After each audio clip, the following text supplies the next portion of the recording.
C'est pas un orateur, par exemple. C'est pas Léon Degrelle, non, pardon, j'ai rien dit.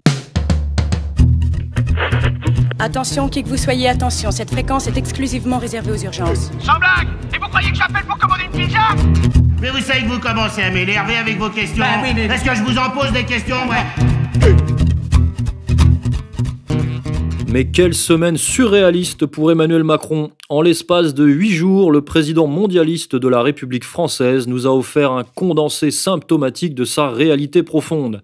Chers auditeurs, c'est parti pour ce topo sur les enjeux et les perspectives de la Macronie en cette fin de mois de janvier 2020. C'est la 19e fournée d'Only Hebdo. Bonne émission à tous. We know perfectly, everybody knows the rules. I don't like what you did in front of me.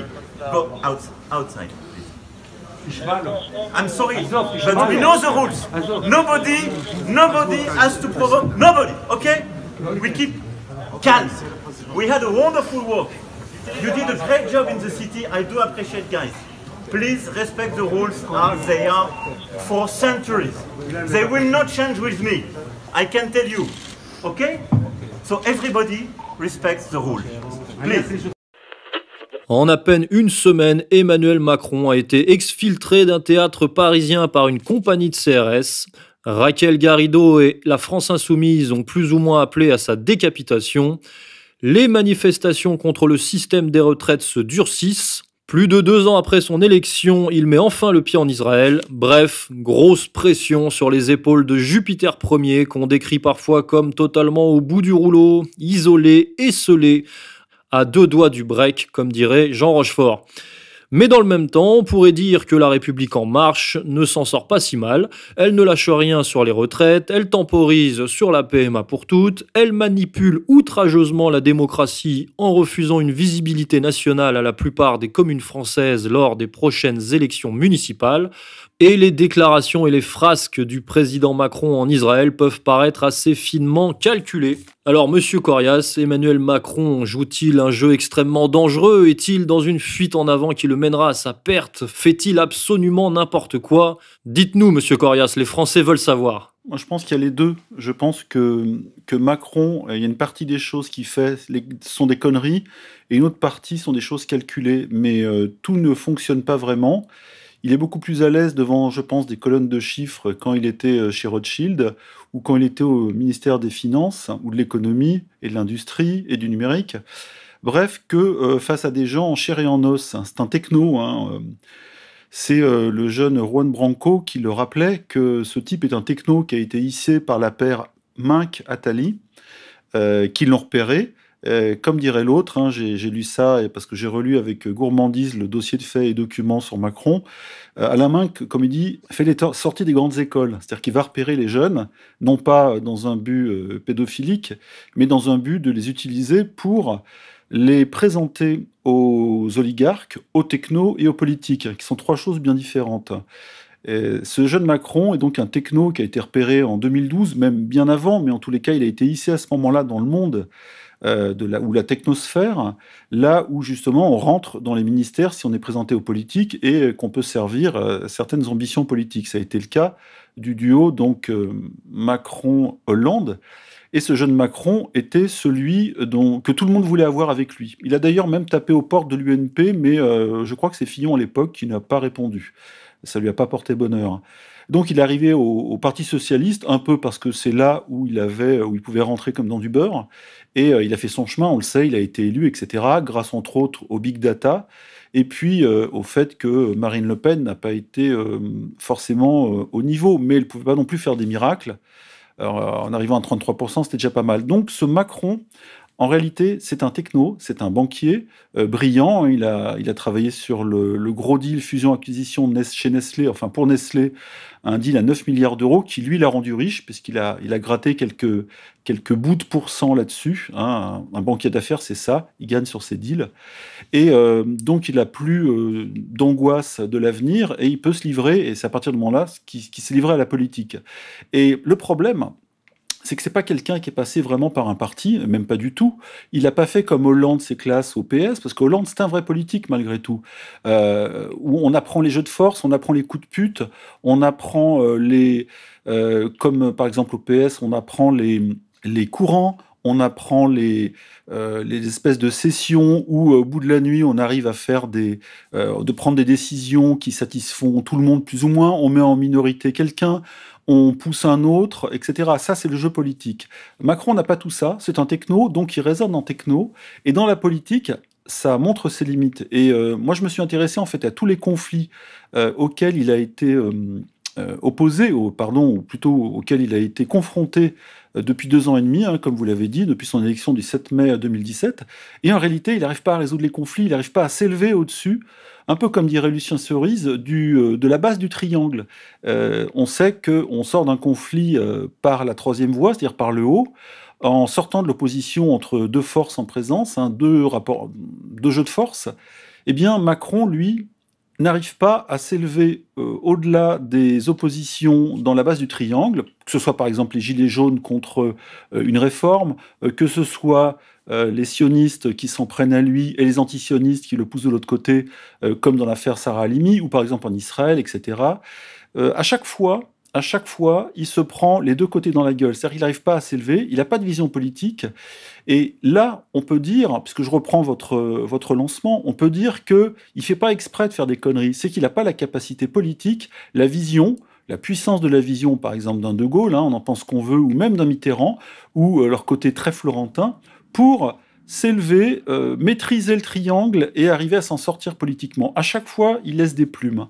Et de l'autre côté, c'est en même temps un calculateur, c'est quelqu'un dont le cerveau fonctionne bien, on voit, il avale des dossiers, on le voit dans son avion Air Force One, il bouffe des dossiers énormes, mais c'est encore du boulot de techno, c'est pas du politique. Et le politique, c'est quelqu'un qui travaille la patte humaine et pas juste des chiffres. Et c'est là où on voit sa limite. Et c'est pour ça qu'il dit des conneries. Par exemple, la comparaison entre la Shoah et la guerre d'Algérie, c'était une énorme connerie. Ça a été rappelé par Jean Sévillat, je crois, dans le Figaro, qui a dit mais on ne peut pas dire un truc plus con et surtout plus dangereux pour l'unité de la nation. Et qu'est-ce que fait, sans le faire exprès, c'est clair, notre ami Macron depuis 2 ans et demi, il menace l'unité de la nation au lieu de calmer les conflits, il les exacerbe. Et c'est même pas une volonté de régner par le chaos. Je pense que lui, il n'aimerait bien pas avoir le chaos dans les rues, hein, parce que c'est la hantise de tous les présidents depuis longtemps. Eh bien, il se retrouve avec le chaos. Et c'est un chaos qui est dû, évidemment, à ses réformes, à sa casse sociale, mais aussi à son comportement politique, qui est celui presque d'un enfant. Voilà, c'est ce que moi, je retiens, en fait, de ses stratégies, qui sont politiquement foireuses. Alors, malgré le fait que sa gestion ressemble donc à un numéro d'équilibriste, pensez-vous que Macron soit fidèle à ses principes et à son agenda ?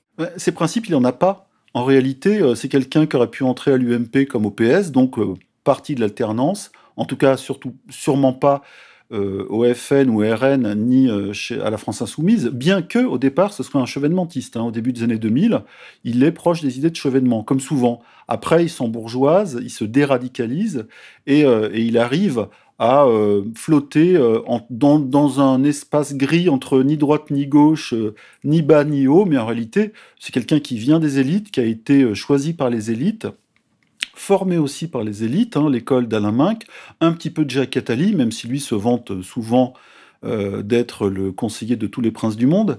Et à l'arrivée, on a un Macron qui n'est pas suffisamment outillé pour le job.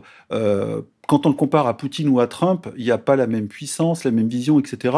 Et une partie des problèmes, pas tout évidemment, de la France vient de ce qu'elle est gouvernée par quelqu'un qui n'a pas l'étoffe. Et puis, c'est quelqu'un qui donc est tout le temps, il est capable de dire tout et son contraire. Hein.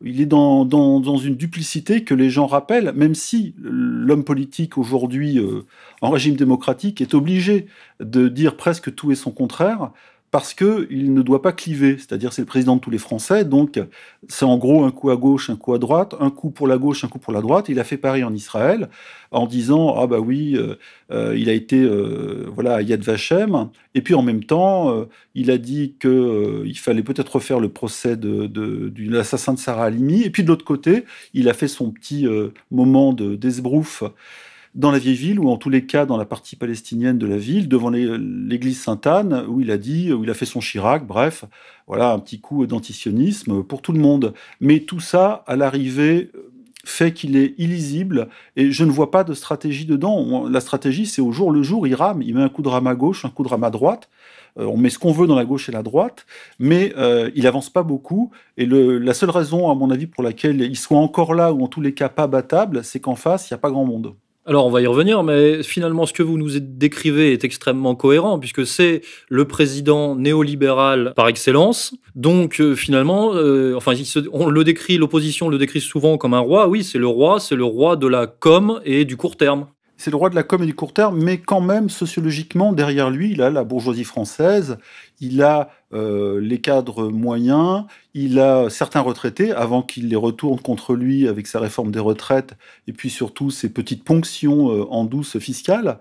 Il a quand même une partie des Français qui a peur pour, j'allais dire les nantis, mais pas vraiment les nantis, mais disons ceux qui ont quelques possessions, propriétés ou quelques biens, et ceux-là préfèrent, malgré la violence de la répression anti-gilets jaunes et anti-manifestants, voter ou rester du côté de Macron, c'est-à-dire du pouvoir libéral ou bourgeois, plutôt que d'être tentés par des Mélenchon, des Marine Le Pen, qui font encore peur à ces gens qui ont quelque chose à perdre.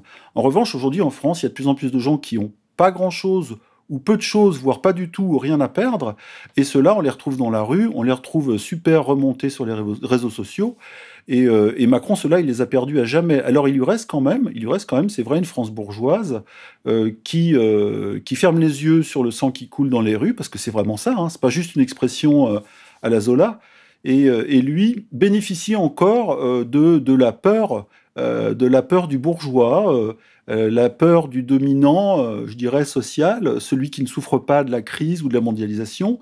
Ce que les sociologues comme Fourquet ou Guilly appellent un peu les populations des centres-villes, des grandes villes, comparativement à la France des banlieues ou des campagnes ou des petites villes de province moyennes, qui, elles, reçoivent la crise dans la gueule avec la désindustrialisation, avec la perte d'influence de notre agriculture, l'écrasement des petits agriculteurs, etc. Macron, lui, n'est pas à l'origine de tout ça. Il arrive sur le gâteau alors que la France se désindustrialise, perd de la puissance agricole par rapport à l'Allemagne, par exemple, ou par rapport aux grands pays exportateurs. Hein. On l'a vu avec les traités qui font entrer plus de produits américains plus ou moins frelatés sur notre sol. Bref, il hérite d'une situation aussi assez dure, mais autant il a très bien joué avec le big data et il a très bien enfumé tout le monde avec le président moderne, jeune et souriant, un peu à la Kennedy. Il a joué Kennedy en 2016-2017. Autant aujourd'hui, on le voit, il n'a pas l'étoffe parce que la France n'a jamais connu, hors période de guerre, un chaos pareil. Alors, en ce qui concerne l'opposition, c'est vrai qu'elle aussi joue un jeu difficile et dangereux, puisque ils veulent, l'opposition, enfin, on va dire les opposants veulent la chute d'Emmanuel Macron, mais ils ne veulent pas la chute de la République. Or, Emmanuel Macron est un peu le symbole ou la synthèse de la République. Donc là, c'est pareil, c'est compliqué. Il fait corps avec la République, ou du moins ses principes, qu'on rappelle, qui sont fondés sur ceux de la franc-maçonnerie, c'est pas nouveau, ça date d'il y a 250 ans. Et oui, effectivement, il est le représentant plutôt naturel de cette République. Et même, au départ, on s'est dit, après l'horrible expérience des années de sang avec Manuel Valls, on s'est dit qu'il lui gouvernait quasiment vraiment, à la place de Hollande à un moment donné. D'ailleurs, il voulait être président, ou il croyait, ou le CRIF lui a fait croire. Eh bien, Macron, quand il est arrivé, on s'est dit, c'est l'homme de la réconciliation, c'est l'homme de l'arrêt des attentats. Non pas que ce soit l'État français qui dirige les attentats, mais disons que on sentait que c'était une forme répressive, ces attentats, plutôt que quelque chose qui tombait du ciel. Et Macron est arrivé, et on s'est dit, il va réconcilier les Français avec son ni droite ni gauche, son espèce de libéralisme matiné d'économie mixte, un petit peu, mais pas trop. Bon, depuis, les aéroports sont en voie d'être vendus, ça rapporte de l'argent à tout le monde, aux grands conglomérats privés. On l'a vu avec la réforme des retraites. Il traite en douce, ou plus ou moins en douce, avec le patron de BlackRock International, l'américain, et puis son représentant français. Bref, derrière reste un banquier néolibéral qui est très bon dans la fusion-acquisition ou dans la revente des gros morceaux juteux de la France à l'étranger ou aux banques. Mais derrière, il n'y a pas grand-chose. Et il a de la chance, c'est qu'aujourd'hui, effectivement, on ne sait pas, c'est un peu comme si c'était un peu le dernier représentant ou candidat ou président de la Ve République, on ne voit pas ce qu'il peut y avoir derrière. Oui, c'est le dernier, il est un peu au pied du mur, et Mélenchon et Marine Le Pen, qui sont ses opposants officiels, s'ils avaient scellé une union en 2017, on ne sait pas ce qu'ils auraient fait non plus. Ils n'ont pas osé. Alors, elle a tendu la main à Mélenchon, mais lui, Mélenchon, a reculé. C'est un gauchiste avant d'être un souverainiste. Et il a raté une occasion historique, peut-être, de faire battre Macron. Mais aujourd'hui, c'est comme si les extrêmes, ce qu'on appelle les extrêmes, Mélenchon et Marine Le Pen, avaient laissé, en gros, Macron gérer le pays dans un moment difficile, attentats, crise économique, crise sociale, etc., pour engranger des points, mais peut-être pas prendre le risque de... Et on voit que Marine Le Pen a un plafond de verre à la fois extérieur, celui imposé par le CRIF, la ceinture de contention anti-FN, mais aussi un plafond de verre interne qui fait que on est plus à l'aise à l'extérieur, et à l'extérieur du pouvoir réel. Pareil pour Mélenchon, ce sont des gens qui peut-être vont se contenter de faire de l'opposition légale, classique, avec quelques pointes d'énervement. On l'a vu où Mélenchon commence à taper dans le pouvoir profond, mais ça va jamais très loin. Et du coup, Macron n'est pas déstabilisé de ce côté-là. Et il a en plus les moyens de les emmerder, on l'a vu fiscalement, avec quelques petites affaires ressorties de l'Union européenne, avec les assistants, etc., parlementaires. Voilà, donc on est dans une situation où, malgré les difficultés énormes d'un président, en face, il n'y a rien. Voilà, il n'y a rien, où il n'y a pas grand-chose de vraiment menaçant pour lui. Et on ne sait pas ce qui peut arriver derrière. À un moment donné, on a cru que Gérard Larcher allait reprendre, quand Macron a failli être lâché, que Larcher allait reprendre, il l'a cru lui aussi, en sortant de table, et puis ça ne s'est pas fait. Mais on n'a toujours pas, même sans parler d'un sauveur ou d'un homme providentiel, on n'a personne. Oui, c'était à l'époque de la conjonction entre l'affaire Benalla et le début des Gilets jaunes, où ça tanguait énormément pour le président.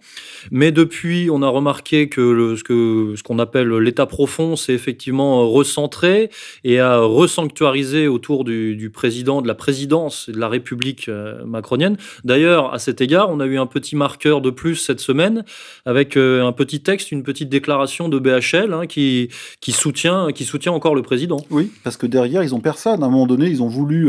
ils avaient les moyens peut-être de le déstabiliser plus. On peut déstabiliser pour tenir quelqu'un et lui faire faire des choses qu'il ne veut pas faire. Ils ont essayé. Mais en allant trop loin, on fait tomber un président et on peut tout perdre. Et là, ils se sont dit que peut-être ils avaient été trop loin en poussant sur Benalla, etc. Aujourd'hui, Benalla est sorti du jeu. Macron, ça s'est calmé de ce côté-là pour lui, surtout pour ses affaires personnelles, avec Brigitte Trogneux et toute sa lignée un peu nébuleuse. Et il se retrouve à avoir d'autres problèmes. En politique extérieure, il n'a pas été formidable. Il a mis du temps à comprendre que la Russie n'était peut-être pas forcément l'ennemi intime de la France. Et il a résisté longtemps au voyage en Israël, qui est un peu un voyage d'adoubement et de soumission. Il y a été finalement au milieu de 40 autres chefs d'État ou représentants d'État, ce qui limite un peu l'effet négatif pour les Français en termes de souveraineté. Aujourd'hui, on remarque qu'après avoir été lâché ou de manière assez tendue dans son lien avec le pouvoir profond, il est récupéré. Attali ne s'énerve plus contre lui. Et effectivement, le bloc-notes de BHL le montre en représentant de la démocratie et fait passer les manifestants pour une foule haineuse et antidémocratique, évidemment, avec toujours derrière les éléments de langage sur l'antisionisme ou l'antisémitisme. Et d'ailleurs, je me rappelle, c'est les vœux, je crois, de Macron. C'était en 2019, le 1er janvier, il avait fustigé les porte-voix d'une foule haineuse. Et ça, c'est très mal vu politiquement, ou très malvenu, de traiter une partie des Français, surtout ceux qui souffrent, de foule haineuse. Donc il est capable de dire de grosses conneries, mais sa chance, c'est qu'aujourd'hui, visiblement, le pouvoir profond ne veut plus l'éjecter comme avant. La procédure, on peut le dire, d'impeachment à la française a fait un peu long feu, mais on le laisse dans la merde, parce qu'on dirait que personne ne veut se coller à la situation qui est très complexe. Et justement, quel avenir proche pour Emmanuel Macron, puisque cette foule dangereuse dont parle BHL, même s'il lui jette tous les anathèmes au visage, elle existe, elle est revendicatrice. Et ça chauffe de plus en plus, elle se radicalise de plus en plus. Et donc ça, c'est une gestion de plus en plus aléatoire pour la présidence. Ouais, et ce chaos est dû, évidemment, et ce durcissement dans la rue est dû au durcissement de la méthode de répression gouvernementale. On l'a vu avec une police qui aujourd'hui est devenue une police politique, hein, de fait. C'est plus une police qui assure la sécurité dans les rues, même si elle le fait toujours, hein, soyons pas idiots ni gauchistes. Mais cette police, aujourd'hui, on voit d'ailleurs, il y a un slogan assez étonnant, mais que tout le monde a en tête. Hein. En gros, les manifestants écrivent à la craie partout sans les flics, t'es plus rien. Sans les flics, t'as plus de protection. Ça veut dire quelque chose, et c'est un slogan à la fois dur, réaliste, et qui dit ce pouvoir ne tient que grâce à la coercition, et puis je dirais au professionnalisme de la police française, qui effectivement est très forte. Hein. La France, c'est un des domaines, hein, le domaine anti-émeute, où elle excelle. D'ailleurs, elle a souvent donné des leçons au monde entier à ce niveau-là. Hein.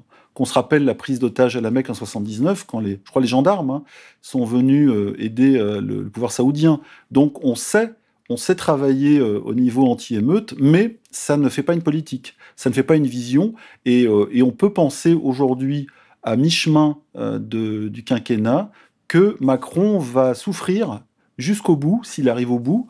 Il va souffrir jour après jour, quoi. Les jours, les heures vont être très, très longs. Et on n'imagine pas qu'il va sortir de son chapeau en lapin, qui va retourner les foules en sa faveur. C'est pas un orateur, par exemple. C'est pas Léon Degrelle, non, pardon, j'ai rien dit. C'est pas même Le Pen, c'est pas Mélenchon, qui, eux, devant une foule, même Mitterrand savait se transcender et transcender une foule. Ce sont des gens qui savaient parler au peuple. Lui ne sait pas. Quand il parle au peuple, il dit des conneries, ou alors il hurle comme un goret, ça fonctionne pas. Donc on ne voit pas comment il pourrait se sortir de cette nasse, et il va s'engluer jusqu'au bout. Et après, la question c'est qui peut nous sortir un candidat, parce que c'est pas nous qui allons le choisir, hein, Monsieur Debrag, ni vous ni moi.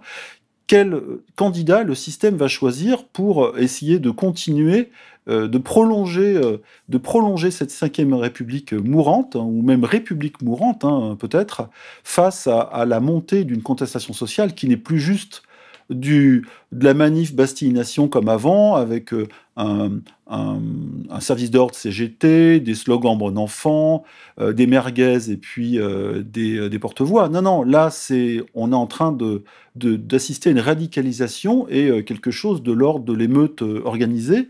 Et il sortira de tout cela, probablement, une violence bas-haut, en réponse à la violence haut-bas, qui va être évidemment taxé de terrorisme social par les autorités, et qui fera que peut-être on aura des lois spéciales, hein, comme on a connu en 1940 ou pendant la guerre d'Algérie. Il est possible qu'il y ait des couvre-feux, comme on a connu en 2005 pendant les émeutes. Hein. On peut se reporter d'ailleurs à la gestion des émeutes de 2005 pour comprendre aujourd'hui. Hein.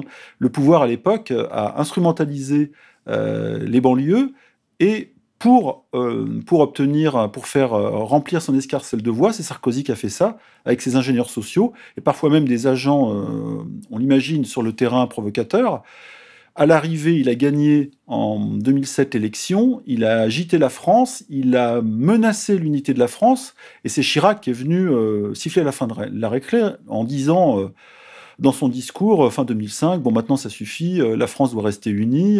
En gros, il a tapé sur le nez de Sarkozy. Bon, Sarkozy a gagné après, mais au détriment de l'unité de la nation, c'est-à-dire il a mis les banlieues en feu, il a fait voter la France qui a peur pour lui. C'est un peu un truc à l'israélienne, hein. C'est toujours, on montre les Palestiniens remonter, et puis la bourgeoisie vote en masse derrière le sauveur, qui est de plus en plus de droite, d'extrême droite, et qui tient des propos fascistes. Netanyahou est un fasciste, on le sait. En période électorale, il agite toujours le danger palestinien, alors que c'est quand même pas eux les agresseurs, et il arrive à se faire réélire sur la peur. Et il est possible qu'en France, on ait cette évolution très négative avec une cocotte sociale, une cocotte minute sociale chauffée à blanc, et avec un pouvoir qui va dire, un peu dans le sens de Zemmour, hein, opération Ronce, opération dans les banlieues, couvre-feu, armée dans le 93, hein, on peut y arriver. Mais on peut aussi imaginer, de manière prospective, qu'Emmanuel Macron soit réélu en 2022.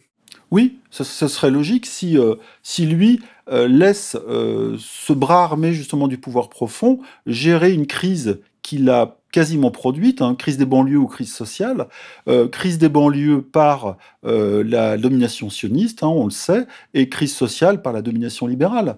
Donc ces deux crises qui peuvent se conjuguer, plus ou moins, même si elles sont différentes, vont justifier un pouvoir plus dur. Nous, on l'a écrit, on l'a écrit, on l'a imaginé, mais c'est pas juste du jus de crâne, c'est tout à fait plausible, parce que la situation se tendant, même un Macron se fera persuader par justement ses conseillers venus du pouvoir profond, ou la tendance montante zemmourienne, d'y aller beaucoup plus fort dans la répression. Donc on ne va pas forcément vers le grand calme, un apaisement, et puis une résolution du conflit ou des conflits par le haut. Avec Macron, ça me semble difficile. Et surtout avec les pressions qu'il a, on l'a vu en Israël, je reviens très vite dessus, il a été obligé de donner du grain à moudre, ou plutôt il a été obligé de donner un peu à manger au lobby sioniste français en disant qu'on pouvait possiblement revenir sur le procès de l'assassin de Sarah Halimi. Ça veut dire quoi? Ça veut dire, je cède du terrain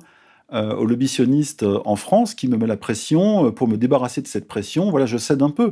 Mais eux, c'est pas Sarah Halimi qui les intéresse, c'est le pouvoir. Et puis surtout, comme disait Alain Soral dans son discours, c'est la ratonnade. C'est la ratonnade. Et je pense que la ratonnade, les Français en prennent plein la gueule maintenant. C'est une ratonnade anti-française, anti-peuple, mais il peut y avoir aussi une ratonnade dans les banlieues. Et ça n'empêchera pas justement Macron, puisque vous en parlez, d'être éventuellement réélu sur justement la victoire de la République sur les forces négatives, sur le danger du peuple, qui soit des banlieues ou des campagnes ou des petites villes, c'est-à-dire les gilets jaunes et les musulmans. Eh bien, on va se quitter là-dessus, colonel. Au revoir. Chers auditeurs, c'était la 19e fournée d'Only Hebdo. Il reste 2 ans et demi à tenir pour Emmanuel Macron. N'hésitez pas à nous dire comment vous voyez ces 2 prochaines années dans les commentaires. Et nous, on se retrouve bien avant, on se retrouve la semaine prochaine. Bonne semaine à tous.